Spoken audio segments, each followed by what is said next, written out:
All right, today I'm taking a look at Jefferson's Ocean, aged at sea, very small batch, and this is Voyage 24. And the unique part about this is it gives you kind of a rundown on the neck tag of this particular voyage, what the weather was like, how long the barrels were out to sea, and just kind of goes through general explanation. So in this particular case, there wasn't a lot of north-south movement.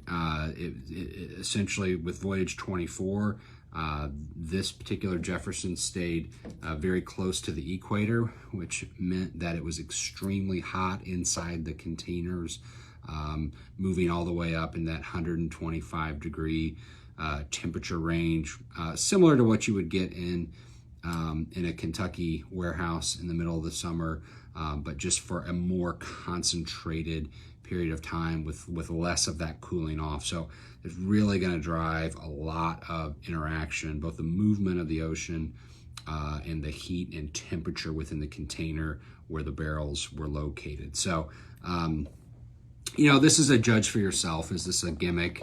You know, it's kind of a gimmick, but you know, does it work? Does it meet out in the bottle? So that's what we want to determine. Obviously, the taste is the most important part, not the marketing. So let's dig in to this one. So some higher proof Jeffersons, but generally not. This one's 90 proof. So this one has immediately a really nice baking spice, a lot of cinnamon sugar. There's sort of a candied, that bourbon candy aroma.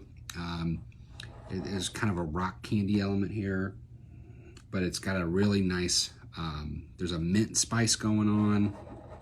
So it's spicy, minty, sweet cinnamon. That's what I'm getting on the nose right off the bat. Maybe a little honey as well emerging. Let's take a sip.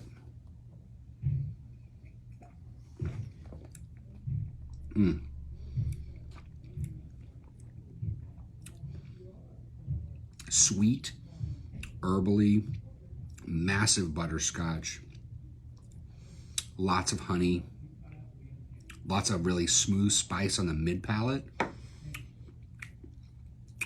More honey and butterscotch emerging. This is a nice, round, sweet forward bourbon. I don't get a huge hit of spice like you would think with a lot of barrel extraction. I get a lot of sweet notes. That vanilla bean is starting to emerge now. But it's that honey butterscotch, vanilla with a touch of that spice that I think is really fantastic. That is Jefferson's Ocean, aged at sea. Cheers.